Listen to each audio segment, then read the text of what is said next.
Hi folks, welcome back to the Hoard. I'm working on the Kawasaki Mule today, and it seems that I'm doing more cutting than anything else. Let me show you what I'm up to for any of you folks who kind of get into one of these situations or get into one of these builds.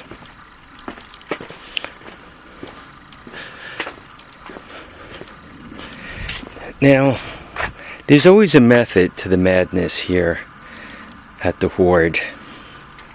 First of all, if anybody has a chance to collect up any, in my case, these are Yamaha golf cart rear ends, and they're from gas-powered golf carts.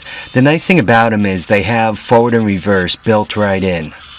So if you're putting together any kind of cart, you know, having the transaxle built into the back axle, A+, right? That gets you a long way forward.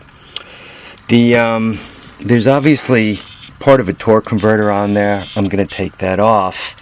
And what I fit in here, this is a Predator engine, a 6.5, and there's a Comet Torque converter on there. And what I'm going to do for the final drive, you guys could see the chain drive down in there, I think. I hope. I don't know, can you? Yeah, right there. You guys could see the chain drive.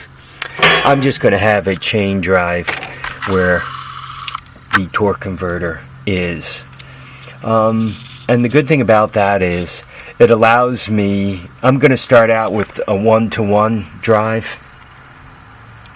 So the chain drive to the rear end is going to be 1-to-1, and then I'm going to use the torque converter on the engine to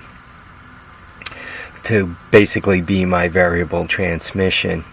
If a 1-to-1 drive is too steep, I could put like a bigger sprocket on the back and start cutting it down from there. But more or less, this is the way it laid out.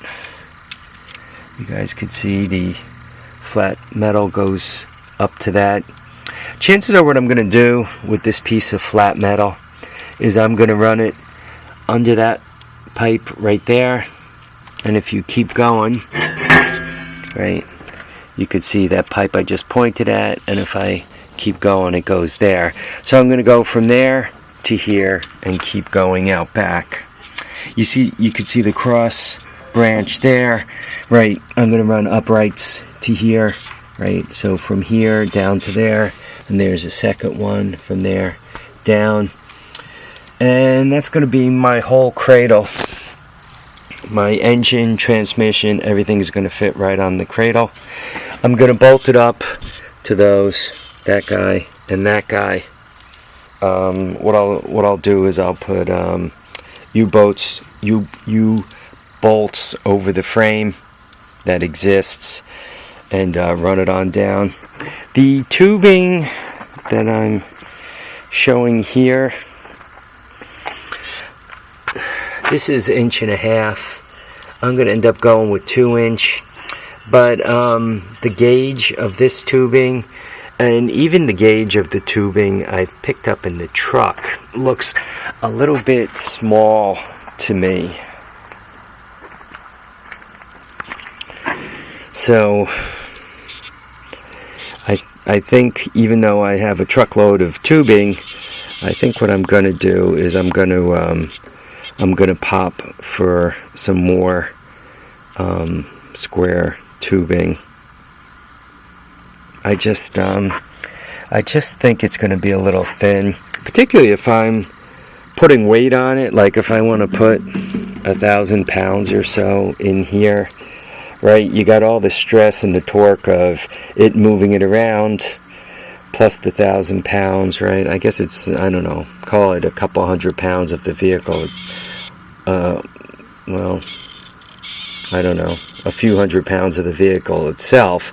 So there'd only be like 7 and 7. But you got a pretty good span to go from there all the way out back. It's probably almost 3 foot. right before these things come down and support. I guess I can put additional supports there to cut it down to 2 foot, but I think I'd like to get it a little bit stronger. These are the tires that I was going to pop on there for now in the back. I can up them a size. It looks like I got plenty of room all the way around, even on the back of it. So I can up them a size, and then once again, by just changing that gear, the gear I put on the drive side of the transaxle, I can vary the top speed and vary how much low end torque I have. So I've just been doing a few measurements here. I like these kind of rulers when I'm doing layout, by the way, because you can kind of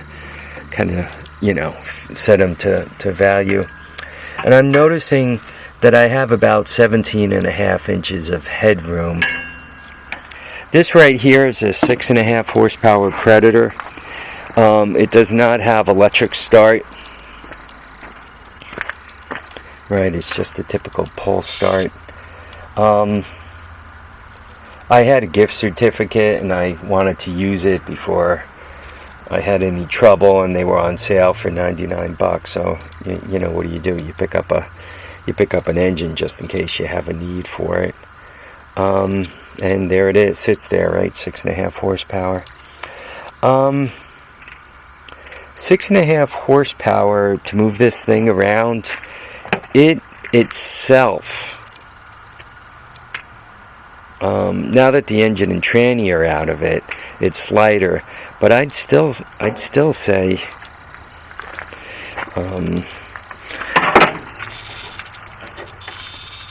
I mean, I'm not moving that at all. I'm not even rocking it. So I'd say this is probably close to a 1,500-pound vehicle when the engine was in it. So even if you pull that out a few hundred pounds less, you know, I probably washed 100 pounds worth of dirt off of it. But you know, there was some junk in the trunk here too. But even all that stuff being gone, I'm still thinking this is the major part of 1,000 pounds. So if it weighs 1,000 pounds, plus I put me and somebody else on it, call that another 400, and then you put 600 in the back, I'm moving around a ton. So 6.5 horsepower through a torque converter to move I don't know, 100-pound mini bike and a 200-pound man, it does really pretty good. I'm beginning to scratch my head a little bit about it moving around a ton. I mean, I can smash it all together and then think about it some more. But let me show you what else is going on in my mind as I'm looking at it.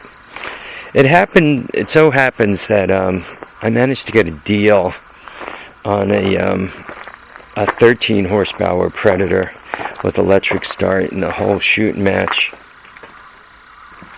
And there she sits. I mean, she's brandy spanking new. But the problem with this guy,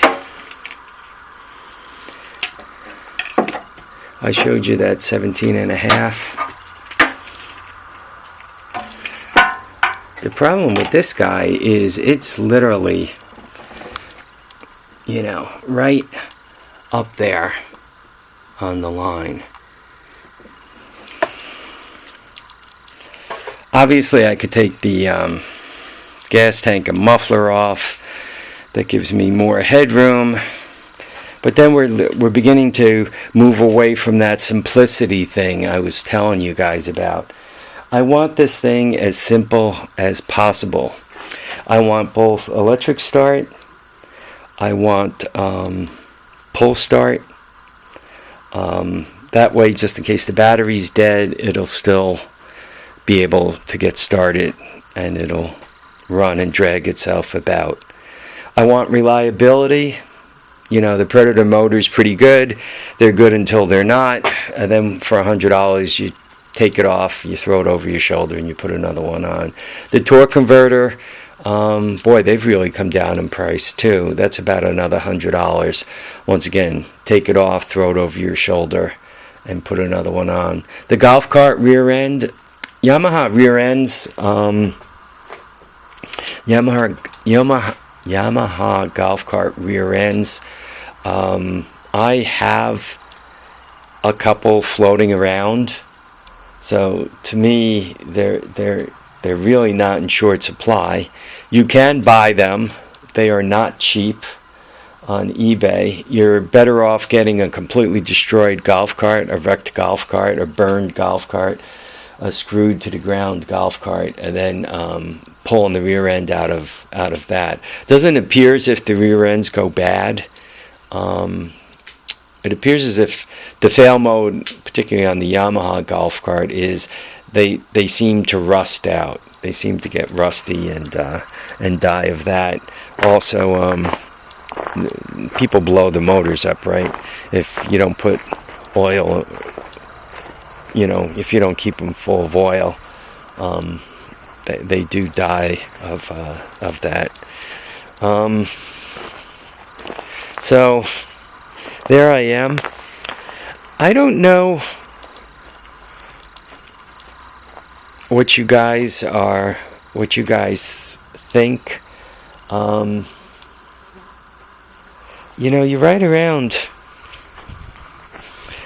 on one of these tractors, or you're pushing snow with one of these tractors.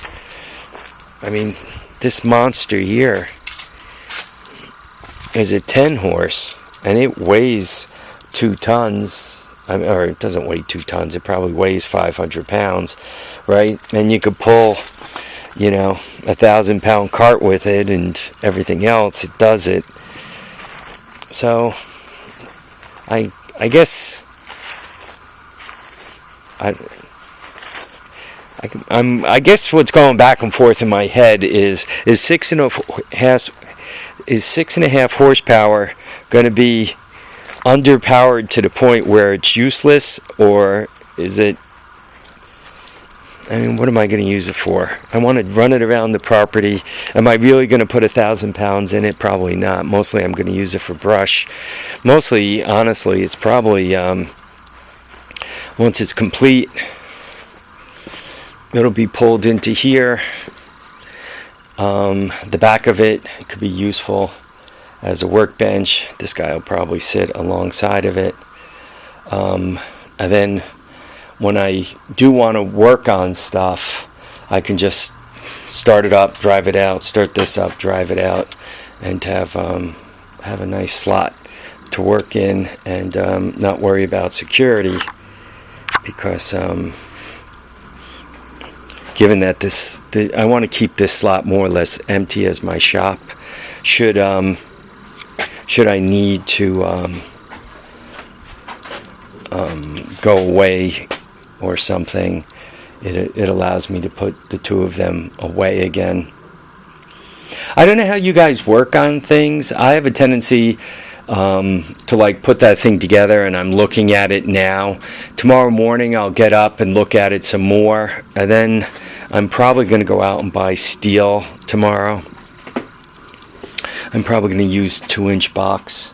It's probably going to cost me more money than I want to spend, but you know, I want to do it strong enough so I don't have to think about it again. I also want to do it strong enough so that I could put the jack on that back frame should I have to jack it up, and not worry about it bending or twisting. You know, I'm probably going to plate it on both sides to give it some lateral torque, lateral strength against torquing. Also, those plates will give me a place to put a trailer hitch on it. So, anyway, guys, I do like your input. Let me know what you think, folks. I want you all to keep your feet down, keep your head up, and folks, please get out there and enjoy all your days. Bye now.